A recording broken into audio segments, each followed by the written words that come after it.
उल्हासनगर 3 मधील शांतीनगर स्मशानभूमी चौकाजवळ आज सकाळी मुसळधार पावसामुळे एक गंभीर अपघात घडला। उल्हासनगर महानगरपालिकेने रस्त्यावर सुरू केलेल्या खोदकामानंतर मोठे खड्डे तसेच सोडून दिले होते। या खड्ड्यांकडे वेळेवर लक्ष न दिल्याने आणि सुरक्षा व्यवस्था न लावल्यामुळे आज एक टेम्पो चालक आपल्या वाहनावरील ताबा गमावून थेट खड्ड्यात जाऊन पडला। सुदैवाने या अपघातात जीवितहानी झाली नसली तरी वाहनाचे मोठ्या प्रमाणात नुकसान झाले आहे। या परिसरात काही वेळातच प्रचंड वाहतूक कोंडी झाली। नागरिकांना या गैरसोयीचा मोठा त्रास सहन करावा लागला। पावसामुळे आधीच रस्त्यांची दुर्दशा झाली असून त्यात या खड्ड्यांमुळे परिस्थिती आणखी बिकट झाली आहे। स्थानिक नागरिकांनी महानगरपालिकेच्या हलगर्जीपणावर तीव्र संताप व्यक्त केला आहे।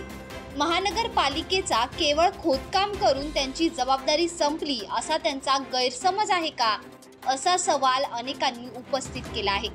नागरिकांनी त्वरित हे खड्डे बुजवण्याची आणि रस्त्याची डागडुजी करण्याची मागणी केली आहे।